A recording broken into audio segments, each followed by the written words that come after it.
Okay, good morning. Morning. Kailim call on to use this opportunity to be Mashiach to prove that there's a benefit to shul membership meetings.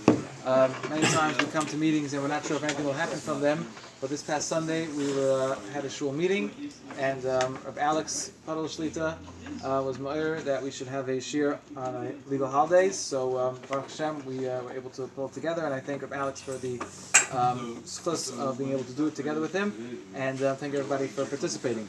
So the sugya we're going to discuss today is neget on a weekly basis at least, but it's also specifically applicable to this week's limud of the Amud a Week program, where they're up to Daf Lamed on days and brachas. So you know whether you're part of the program yet or not yet, you should be soon.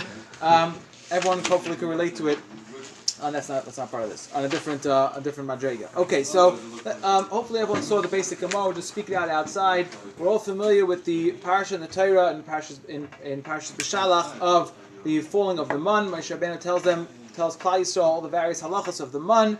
It comes Friday. People notice that there's much more mun around than there is typically on a regular day. Moshe Rabbeinu says, yes, that's correct. Make sure everyone should take today a double portion because tomorrow Shabbos the mun will not fall.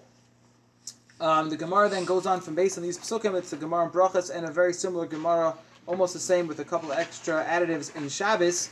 That Rab Abba teaches us a halacha that on Shabbos a person has to be bitzoya, which we'll try to translate those words later, on two kikars, on two loaves of bread. And he says because the pasuk here says the additional words of Lechem Mishneh, double bread, meaning those words are excessive in the pasuk. The pasuk could have just said, which is the pasuk on top in pasuk Chav Beis. The pasuk could have just said, "Vahi bayom hashishi loktu shnei ha'omer," etc. They took two portions, two omer for each one. The words Lechem Mishneh, double bread, is superfluous in the pasuk. From that superfluous two words, the Gemara darshans that we have to take two breads on Shabbos, and then the Gemara goes on to recount various practices of the Amorayim, how they fulfilled this mitzvah. Rav Ashi says that he was a witness to Rav Kahana. Rav Kahana would take two and be botza on one, and Rav Zera would be botza akula sherusa. So Rashi learns, what does it mean that Rav Zera was botza akula sherusa? Means he took two, but then he took a big piece. A prusa gedola, Rashi learns that Rav Zera took his challah knife and cut a real king-size piece of challah for the suda. And Ravina asked Rav Ashi, how could you do that? In the chora, it's mechsi krav sanusa. It looks like you're a ravenous person, a person just, who's eating with his eyes, so to speak. You're taking too much food, more than you can handle, and that would not be appropriate. He says, no, it's not true. Since the rest of the week, when we eat, we don't eat in such a fashion, and we're doing it specifically now for the sake of Shabbos. Therefore, he says it wouldn't give that negative implication. So that's the basic of the Gemara with Rashi. Let's just recap again. Rashi is learning.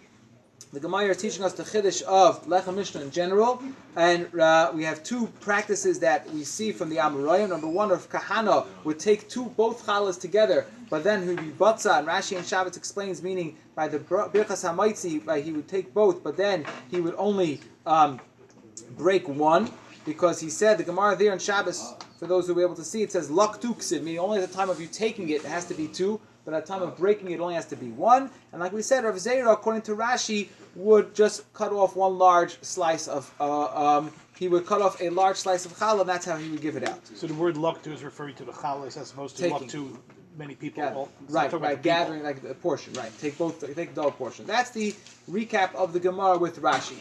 The Rashba is on next page in source number 4, has multiple questions on Rashi.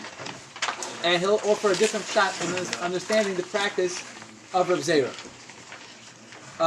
Number one, he says, the second line of the Rashba, he says, "Ve'ena b'chover ve'ena." This pshat of Rashi does not. I don't agree with it. Number one, he says, "Chada t'lahavalei lameimar akula sherusa." It should not have said that Rav Zera was batza on kula sherusa if he's only breaking one piece of bread. Ela batza kula sherusa. He broke the whole portion.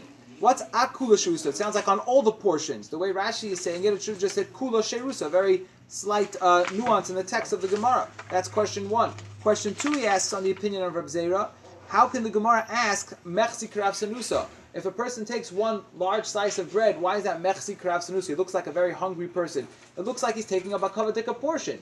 Because he says, the Gemara later on says that the reason why we tell the balabayas, the house owner, the one who's in charge of the Suda, to give out the bread, is because he'll give out the ayin yafa. He'll give out with a generous eye. He'll give everybody a nice king-size portion. So that's not mechsi karav sanuso. That's the appropriate way to serve your guests. So therefore, asks the Rashba on Rashi, why is Rashi learned up there that all you did was take a large-size slice? And thirdly, he says he doesn't like Rashi's pshat because if you look at the Hemshech HaGemara, and his gears was Reb Chia, our gears was Reb Abba, but he says it sounds like you have to be bitzoa, and he's asking should you have to break both breads, and that should flow straight into Reb Zera. And therefore, he argues on Rashi, halfway through, the Rashba says, Al-Vade Hachi Pirushay, the correct pshat in the Gemara is that Reb Zera was Batza al kol hakikaras hamunachas lefanav. Reb Zera broke all the breads in front of him. He had two breads in front of him, let's say, in a typical case. We'll get to different scenarios later. But if you have two chalas in front of you, so if the Rashba, Reb Zera broke both. And that makes a lot of sense, says the Rashba, in the way his gears of the Gemara, is that the Gemara there asks right away in Reb Zera, how can you break all the breads? That's seemingly way out of line, way out of proportion. And then the Gemara afterwards brings the practice of Kahana, they would only break one challah. And that's how the Rashba concludes in the name of Haigain that we have two options by Lechem Mishneh. Number one, we could go like Reb Zera and break all the breads, or we can go like Rav Kahana and just break one of the bread. And the Rashba leaves it open-ended that whatever practice one would like to follow, he can follow. We're not tied into one. The Rashba says we don't seem to be having a psak from this Gemara per se, according to the Rashba, just giving us the option of either, again, taking two and breaking one, or taking two and breaking two. So that's the basic Gemara with a fundamental machlokes rishonim how to do Lechem Mishneh. Let's put that on hold for a moment, and now let's discuss a more fundamental question as well as how the poskim understand this chiyuv of Lechem Mishneh. Is it a full-fledged chiyuv, a da'araisa, or is it just a takana d'Rabbanan? The Rabbanan said this is what we should do. It's a commemorative act, but not so obligatory. And this is going to be a big machlokes. Interesting is that the main marmakaimis for this machlokes does come up in Hilchos Shabbos. Of course, we're discussing Shabbos, but it's in other areas of halacha, and then we'll take it back to Hilchos Shabbos. So the first source for this is number 5, on page 2. We're in Hilchos Chanukah. Habar Aleinu L'Taiva. We're getting ready for Chanukah, so here we are. The halacha is, the Shulchan Aruch tells us based on the Gemara, that if a person unfortunately is in a situation where he has $1 left to his name, he has no cash, $1, and he's not sure what should he do. Should he buy a Chanukah candle or should he buy a Shabbos candle? The halach is he has to buy a Shabbos candle with his last $1, and that's because Shalom Bayis Adif. Because the idea of the Shabbos candles, we spoke about this in another time, is to promote Shalom Bayis, peace and harmony in the house, and that trumps over the chiyuv of Ner Chanukah. Let's say we're a person who has $2 left to his name, so the first $1 he spends on Ner Shabbos, and now he has a question. Does he buy Yayin for Kiddush, or does he buy Ner Chanukah? It comes along the Shulchan Aruch and Paskins that he should buy Ner Chanukah in this case, because Pesume Nisa, the extra part of Ner Chanukah is to glorify the nace of Chanukah, so in order to fulfill that, he should buy Ner Chanukah before Kiddush. That's the psak of the Shulchan Aruch. Comes along the Taz over here on the right side, in Sivkot and Beis, and he discusses a machlokes, what exactly is the scenario here? Do you have bread? Don't you have bread? And then halfway through he says, the Taz says, you know what? Forget that machlokes. Says the Taz, I'll tell you something more important. Avol nira, the Le'inyan pass, if there's a question here, again, you have $2 left to your name, so the first $1 is for Ner Shabbos. What do you do with the second $1? Again, the Shulchan Aruch paskin to buy Ner Chanukah. Says the Taz, that's only going to be talking about a case where you must already have bread. Why, says the Taz, about halfway through, it says, Avol nira, to the Indian pass, to kuli alma pas koidim. Everybody agrees bread comes first. Why, he says, a little further down, he says, Avol pas to Lechem Mishneh, hu koidim l'yayin kiddush, to Lechem Mishneh, the kuli alma da'iraisa. Everyone agrees it's often a Gemara like we saw, 2 places in Shas, no one argued. The Gemara brings a pasuk and proves that Lechem Mishneh is da'araisa, moving from a pasuk. Kiddush on a halakais is only d'Rabbana. We could fulfill Kiddush mid'araisa by davening. Therefore, says the Taz, this whole halacha on Hilchas Chanukah is only talking about where a person already owns bread, because if it didn't own bread, it's pashut to have to buy bread before Ner Chanukah. Ner Chanukah is only d'Rabbanan, and bread for Shabbos is da'araisa. So therefore, concludes the Taz, halacha l'maisa, the chiyuv Lechem Mishneh is da'araisa, and therefore we must fulfill it before we fulfill any d'Rabbanan chiyuvim. In this case, he's talking about Ner Chanukah. So again, very clearly, the Taz is pasking that this chiyuv is not just a commemorative act, it's some remembrance of what we did in the midbar when we had the double portion of man. Rather, it's full-fledged obligatory midaraisa, and it would carry that full weight with it. However, the next page in source number 6, now we're in Hilchos Yom Kippurim. And here the Shulchan Aruch is discussing a case, an unfortunate situation as well, where a person who's not well on Yom Kippur and he has to eat. So now, let's say a person, we know the various halachas, he eats a little by little, in order that shouldn't really be mitzdarf, it shouldn't combine to a big amount. But let's say you have a person who's very not well and he has to eat a nice sized portion of food in Yom Kippur, and now he's questioning whether he should bench or not. So the Shulchan Aruch says, of course he has to bench, but does he say in benching Ya'al v'Yavoy? And the Shulchan Aruch paskins tzarich lahaskir, he has to mention in benching Ya'al v'Yavoy, just like any other Yom Tiv. Okay, now comes along the Magen Avram, and the first 4 words he quotes from the Sefer Knesset HaGedolah, an early Achrein, and he says, the Knesset HaGedolah says, don't forget about Lechem Mishneh. So again, says the Knesset HaGedolah, if you have a person who unfortunately has to have a Suda, he has to eat on Yom Kippur, he's not going to just get by with little tidbits or little small drinks. He has to actually have real portions of food. Zok the Knesset HaGedolah, don't forget Lechem Mishneh. Lechem Mishneh is a chiyuv on Shabbos and Yom Tif, therefore on Yom Kippur I'll have to have Lechem Mishneh. Looks a little bit strange, but that's what you got to do. Says the Magen Avram, I argue. And Magen Avram says, "V'li nira she'ein sarach." It's not necessary. Lo tiknu kein Yom Kippurim. Chazal never were misakin it for Yom Kippur. The words here are very crucial. It says the Chazal were never misakin it for Yom Kippur. So the Machzah Shekel, which is a running commentary on the Magen Avram in source 7, explains. He says what the Magen Avram is telling us here is kivan de einay ela takanas chachamim. Because this whole idea of Lechem Mishneh is only rabbinic enactment. It's just to be commemorative of what happened in the Midbar. So therefore, we don't have to do it on Yom Kippur. And he goes on to say, the second line, he says, "The Eina Choyva Kol Kach." It's not such an obligation. The Imkein B'Yom Kippurim Yesh Lamer D'Lei Tiknu. Chazal will never masakin it.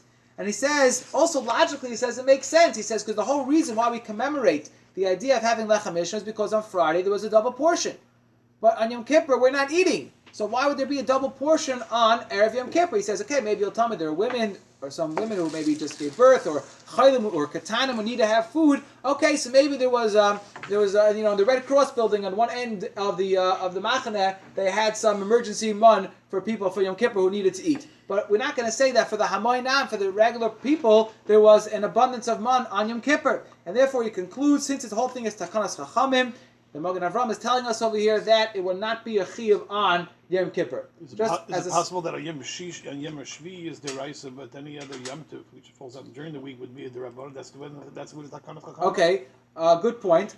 I kind of swallowed up the idea that Yom Tov is the same as Shabbos. That's how we paskin, and that's based on the Rishonim, which I didn't bring down over here. The Rishonim explain that just like on Shabbos, Mon didn't fall, so Mon didn't fall on Yom Tif also. So with those Rishonim, one second, it just follows through that it will be lined up. It's true, the original pasuk only tells us about Shabbos, pasuk only tells us about Yom Tif, granted. But if we're just following the equation, it shouldn't necessarily make a difference. Yeah.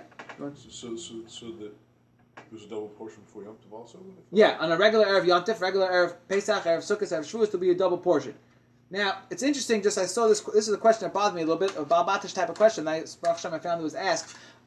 So, where do we get food from Matzah Yom Kippur? If we just said that on Erev Yom Kippur there was no double portion, that means you only got food on Erev Yom Kippur for what we needed to eat before the fast, and no man fell on Yom Kippur, so what do we eat Matzah Yom Kippur? There was no 7-Eleven, where are we going to get our food from? So this was asked, I saw this in the Haggais of the Ketzei HaMata, which is in the bottom of the Mata Ephraim, and he says it must be that no, really there was a double portion that fell on Yom Kippur, because we have to eat Matzah Yom Kippur. But since it wasn't meant to eat it on Yom Kippur, it was only meant to eat on Matzah Yom Kippur, so there's no point to commemorate that with having Lechem Mishneh on Yom Kippur itself if someone has to eat. But that led me to the next question, so it should be a Matzah Yom Kippur perhaps, there should be an idea to have Lechem Mishneh. We don't find necessarily qualified in the Paiskim that they say that you have to have Lechem Mishneh on Matzah Yom Kippur per se. So, okay, I'm leaving that food for thought. If it fell on Yom Kippur, how could they go out together? Right, obviously it didn't fall on Yom Kippur, so it fell before Yom Kippur, and we're only going to eat it on Matzah Yom Kippur, so maybe Matzah Yom Kippur should require us to have Lechem Mishneh, but maybe, I don't know, I didn't see anybody discuss that particularly. Okay, so now we have, let's just say we have established a machlokes. How severe is this halacha? Is this a full-fledged da'araisa like the Taz Paskins, or as the Magen Avram learns, it's only midrabanan? The Aruch HaShulchan in Hilchos Shabbos in source 8, he, in his introduction to the halachas of Lechem Mishneh, he speaks out the Gemara and over here in Sifkat Aleph, and he speaks out the Gemara like we said. The Lechem Mishneh is completely superfluous in the pasuk. he says the last line and a half of the Aruch HaShulchan, he says, V'nira shezeu din Torah. It's a full-fledged mitzvah. It's not just an asmachta. The be'emes hach lechem mishnah. These words in the pasuk in Parshas B'Shalach of lechem mishnah are meyuter legabri, are completely extra, and therefore the Aruch HaShulchan is passing like the Taz that this is a daraisa din daraisa. Now I copied here the Aruch HaShulchan. I didn't copy the other poskim. Of course, this machlekes continues, and the Mishneh Berurah in numerous places in Be'er Halacha and Sha'ar Tzion, he seems to prefer the Magen Avram that it's only derabana, not a daraisa.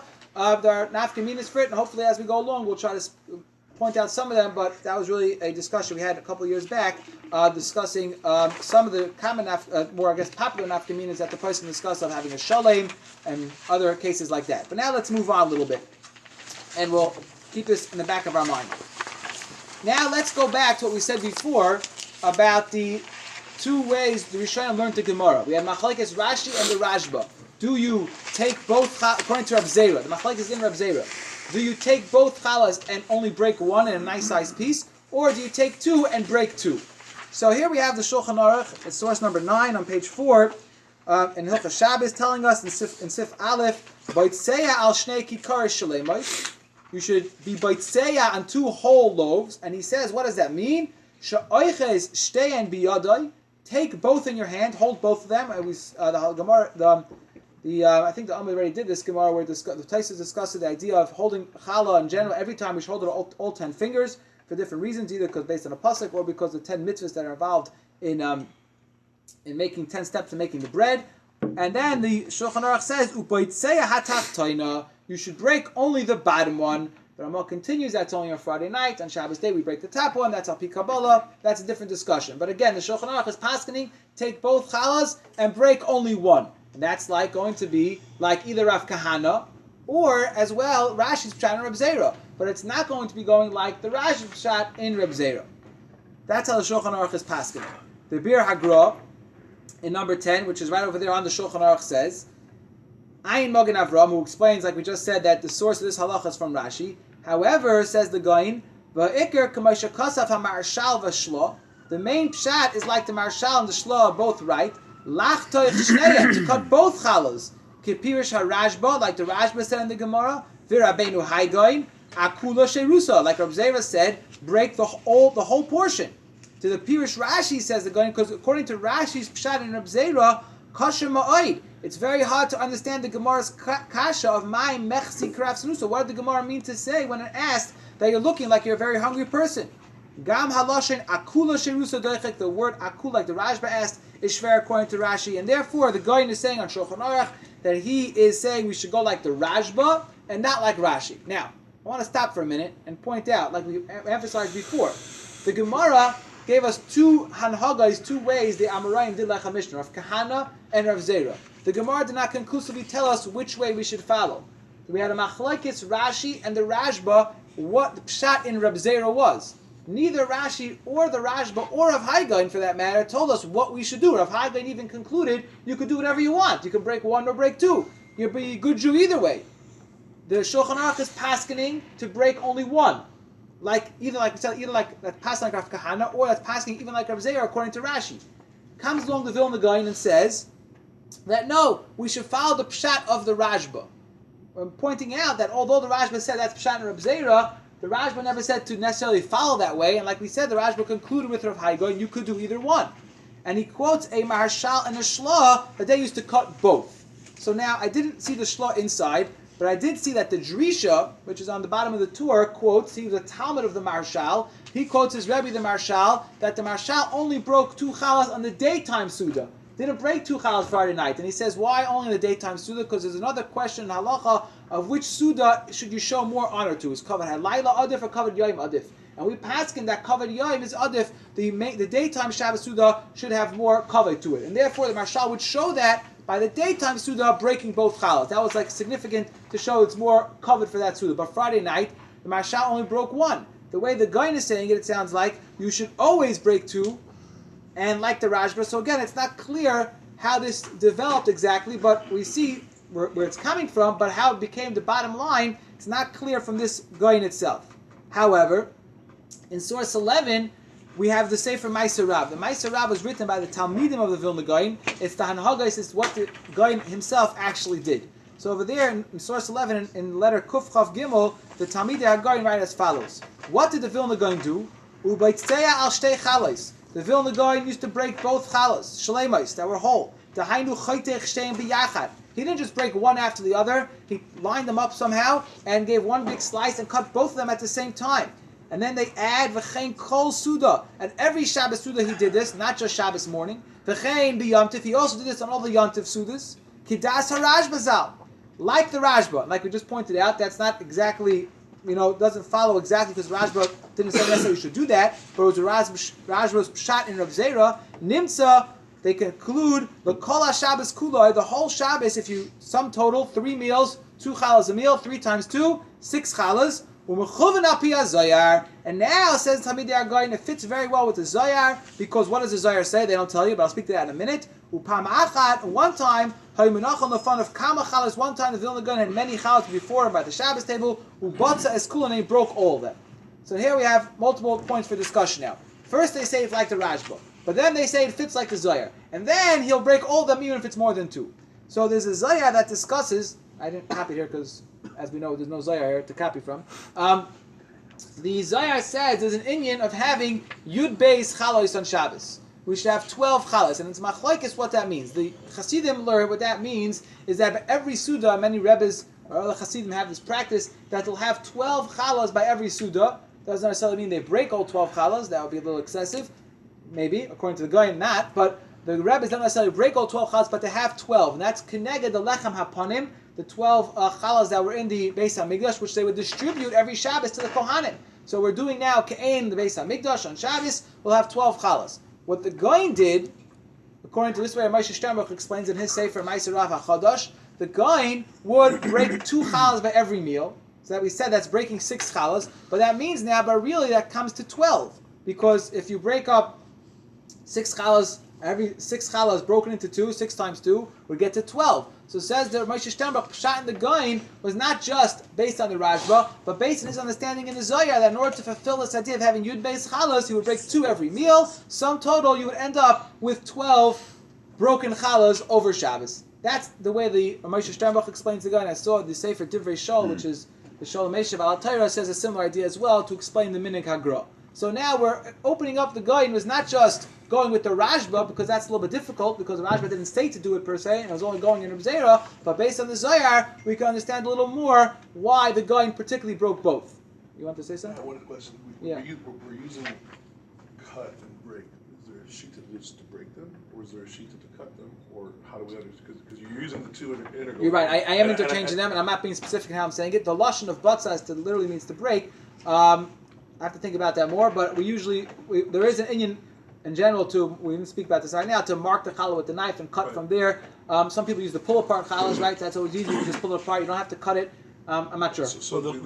Right now, I'm using it interchangeably. Don't be mistaken the way I'm saying. Number 11 tells you the error interchange. It says uboitzech shtei chalos dahainu chaytech. Chaytech, right? Fine. Okay, fair enough. So, yeah. So the Gra, does he make any mention as to whether you said cut them both from the top, but we saw that the Mechaber said to cut the lower one first. Right. Well, the Gaon is arguing on the Shulchan Aruch. The Shulchan Aruch is not going with this idea. He's not going with the Zohar. He's not going with the Rashba. He's going simply with Rashi, or maybe passing even according to the Rashba, like Rav Kahana, because according to Rav Kahana, even in the Rashba's world, he only broke 1. The Gaon is telling us 2.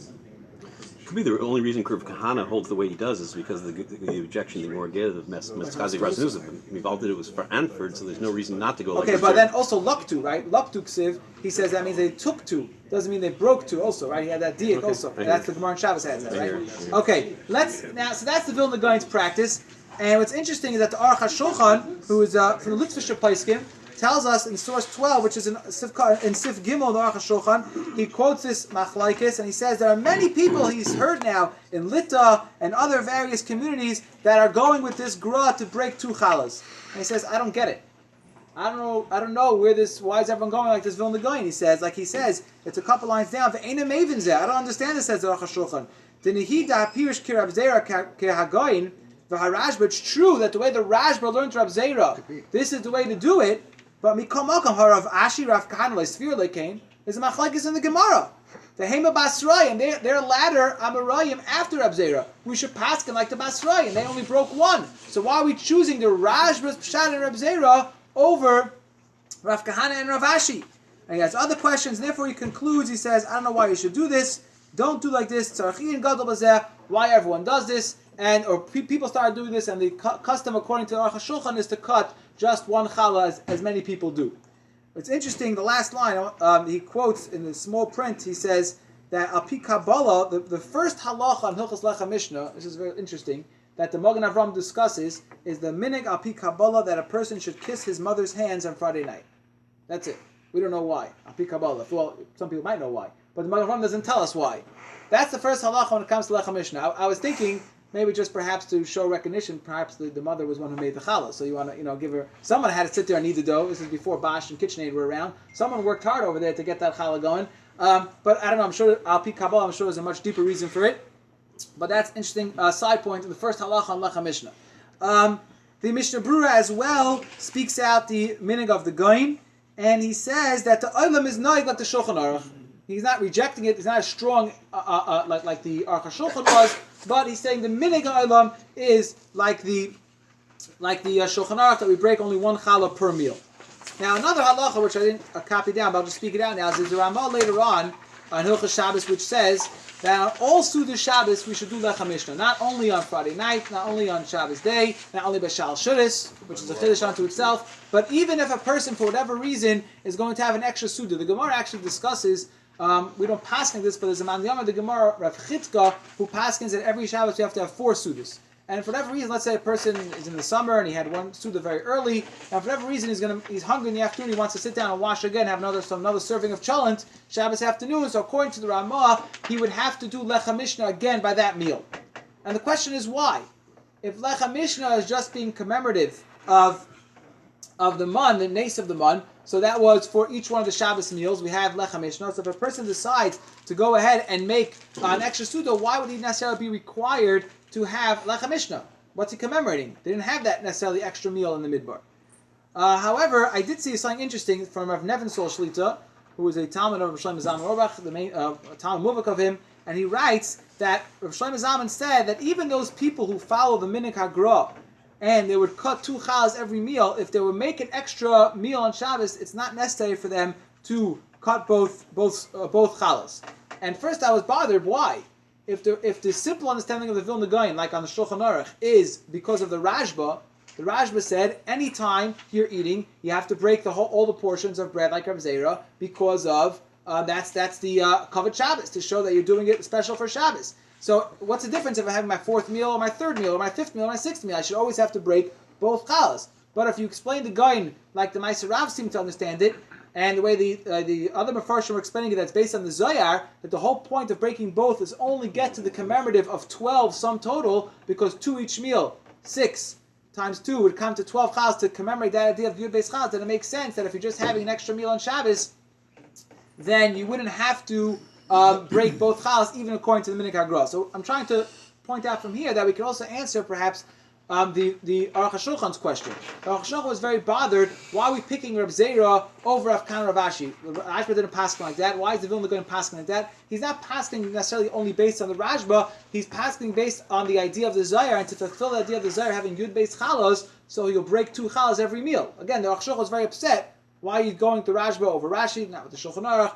Because it has to do with an idea of the Zohar. So again, according to this, if you're going that the basis of the Vilna Gaon is Kabbalah, not necessarily our Gemara, so that would mean that if you're having more than 3 meals, you would not have the requirement of Lechem Mishneh, and you would not have the requirement to break both. You would have Lechem Mishneh, not the requirement to break both, and it would make sense why we can go like the Zohar, and we're not necessarily following Reb Zera per se, but rather we're following the idea of having 12 challahs by the meal.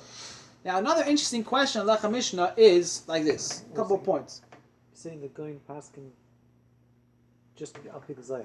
Al Pi the Zohar to Firzach, that dafka, why he did it. I mean, the Rajba in Achanami, the Rajba wasn't paskin. So, what was the icing on the cake, so to speak, for the going to follow that idea of Reb Zera with the Rajba was the idea of the Zohar, which says to have Yud Beis Challahs. The way the Goyim was understanding that was to get some total of Yud Beis. With the Zohar.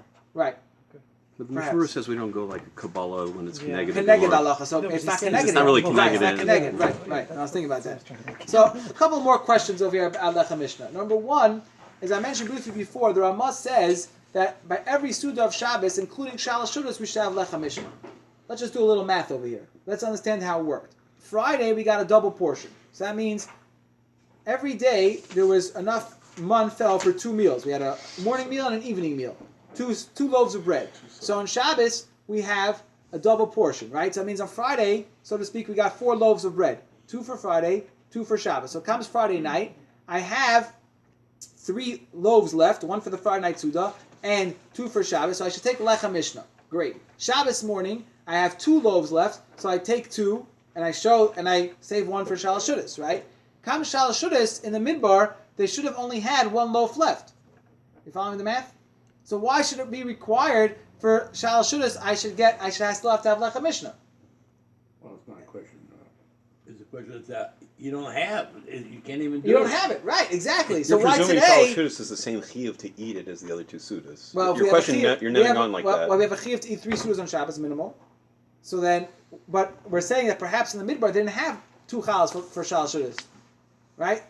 They only had 1 challah left for Shalosh Shudas, one challah left for Shalosh Shudas. So why are we doing Lechem Mishnah by Shalosh Shudas? That's the question. Number 2 is that why are we commemorating this nace on Shabbos? When did nace happen? The nace happened on Erev Shabbos. On Erev Shabbos we got double portion. It's true that it was the purpose of it was to last 4 Shabbos, but we should do something on Friday right, to recognize the fact that something happened today. We're waiting the next day, and so to speak, only when it kicks in and saying, okay, meaning it's not the kash of the century, but I think we can bring out a site soon to help fortify this idea. But maybe we should do something on Shabbos as well, Friday as well, to commemorate the fact that today was the nace. So the first question first, there's a Pirush Dasaken about Taisis, which is printed in the Makaris Gedalas Chumash, who's bothered by this idea of what exactly happened in the Midbar. How do they have their Lechem Mishnah set up? So first he brings like the equation we just spoke out, that you'll have a double portion. So it would come out that for Shalosh Shudas you'd be left with only 1 challah, and therefore he says there were those that wanted to say, it's the end of the 3rd line of this paragraph. He says, "V'zeraya she'ein botzin b'shnei kikaros b'mincha b'Shabbos." You don't have to have 2 loaves by mincha Shabbos. Then he says, with 4 lines down, he says, "Amnam re'isi me'erav Rabbeinu Marinon," that this Balei HaTosfos would also have 2 challahs by Shabbos, by mincha b'Shabbos, by Shalosh Shudas. And he writes, "V'kibalti me'harav Rav Avram." He heard from the other Balei HaTosfos Rav Avram who says a raya as follows. The pasuk says, Ru'u, ki Hashem noitzin lachem ha-Shabbos. The Medrash says, Amr Yitzchak, im yomru aleichem umas ha'olam. If the nations of the world challenge us, lama atem mishamas ha-Shabbos, why do we keep Shabbos?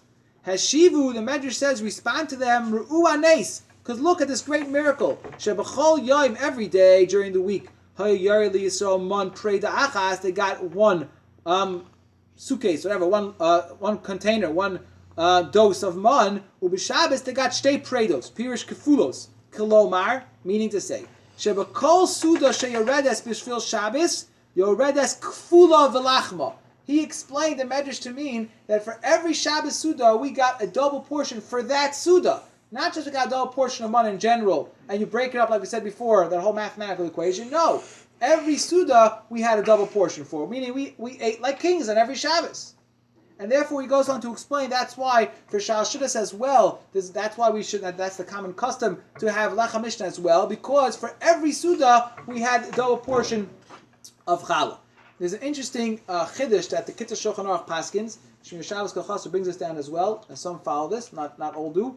But he says the idea over here is not just for the lechem only per se, but the whole suda has to be kafel. And therefore he says, if let's say you're going bar mitzvah kiddush or afruf, some kiddush is going on in shul, and you're going downstairs, you're not having challah right now, but I'm having cake, cookies, ragalach. Says the Kitzur Shulchan Aruch, I should take 2 cookies.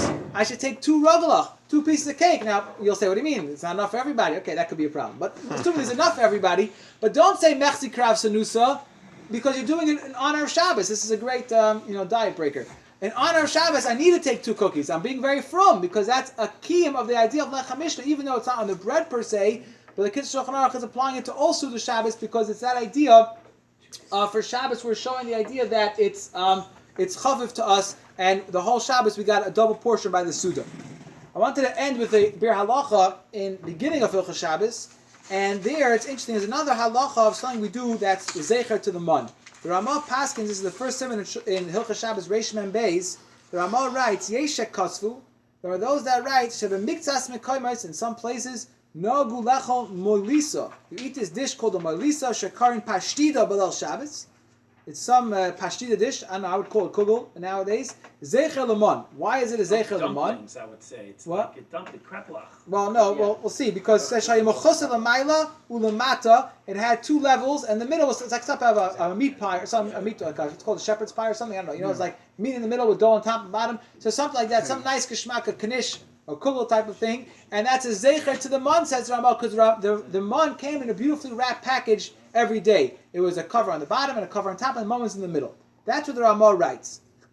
So here the Be'er Halacha asks, L'chayra minig zet tumur the rabbim. This minig is bewildering to the masses. The Ma'ro lasos b'Shabbos zichron on the man. Why on Shabbos are we making zecher to the man? Shla yared ba'klal. The man didn't fall on Shabbos, and that's really the same question we can ask by us. The whole idea of Lechem Mishneh is because of the man. The man didn't fall on Shabbos. Let's do something Friday afternoon. Now, especially we have so much time Friday afternoon, you know. It's a very easy schedule in the winter. And we should do something on Friday afternoon as well to remind us of the man.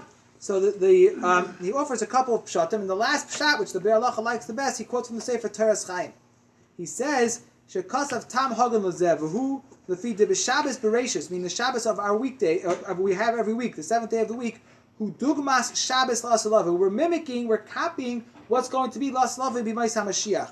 Shu yom shekulei Shabbos. V'lachein, and therefore on every Shabbos now, anu aisim kamadvar, we do many things. Dugmasai similar to what's going to be b'mais hamashiach. We eat basar v'dogim on Shabbos because that's keneged the sudas shar habar v'lav yasan. B'mais hamashiach lav the suda of yasan and the shar habar, which is meat and fish.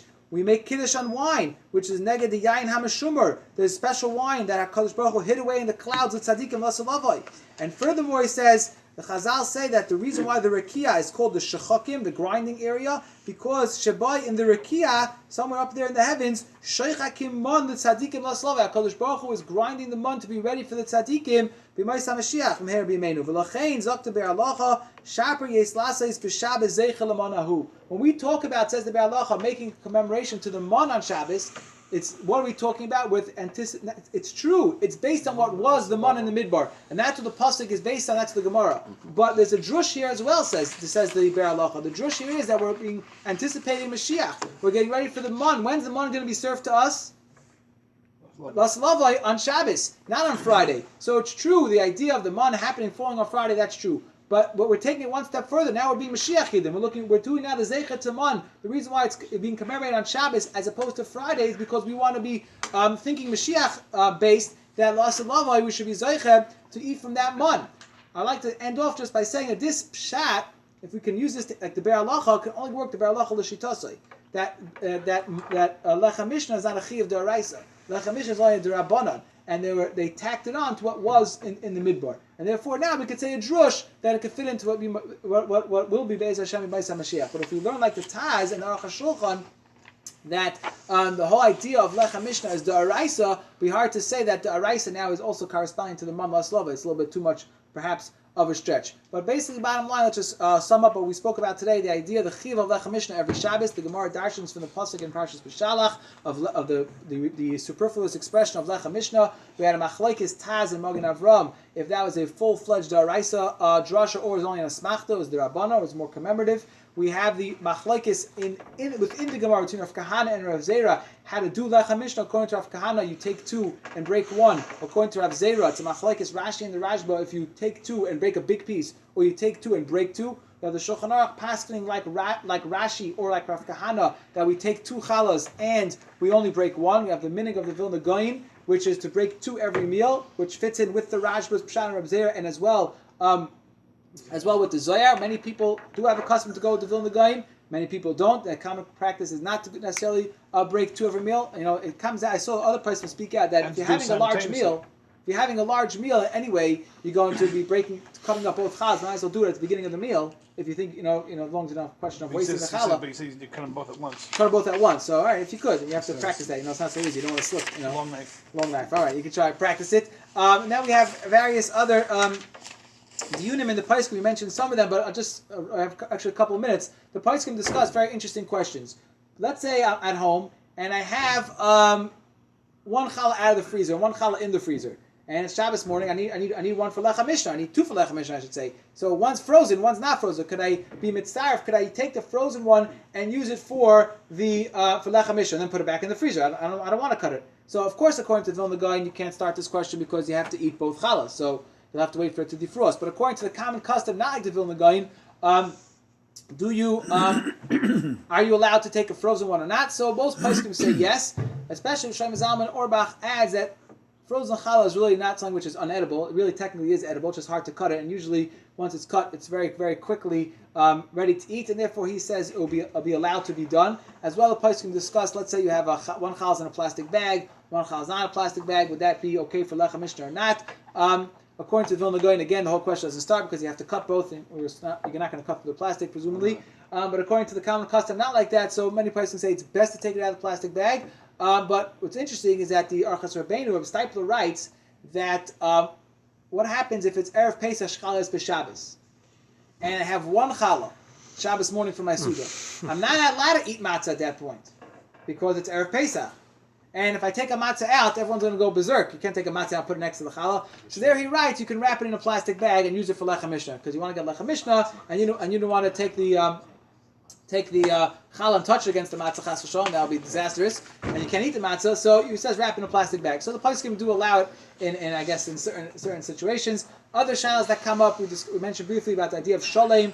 There are more paskins that you need shleimus always for Lechem Mishneh. The Netziv has a big chiddush that it always depends how it comes before you. Meaning, according to the Netziv, it could be called shalom as a raya from the Sugya and Meruba, that if it came before you broken, if you have someone brought to you a broken challah and two pieces ready, according to the Netziv, that could be a din of shalom, and I can use that, meaning each one is considered shalom because the way I see it is a complete unit. That's why it wasn't broken before me, it came like that, so to speak. According to the Netziv, that would satisfy for Lechem Mishneh, wherever the Dayan Weiss in Shuvas Minchas Yitzchak, and Rasan Gestetner Zatzal and Lahiris Nasan, they both, of course, argue in that. It's very hard to understand why would that be of a din shalom, but again, that's based on an understanding of the Shuvas Minchas Yaakov, that because the whole idea of Lechem Mishneh is only D'Rabbanan, so it's not such a big deal. You don't have to be so machmer with shalom. But according to the tzad that Lechem Mishneh is D'Oraisa, which Chassam Sofer goes with, then you have to be more machmer and you need shalom all the way. Okay, there's always more shalas to discuss Lechem Mishneh. Thank you everybody for joining us and continued tzlacha.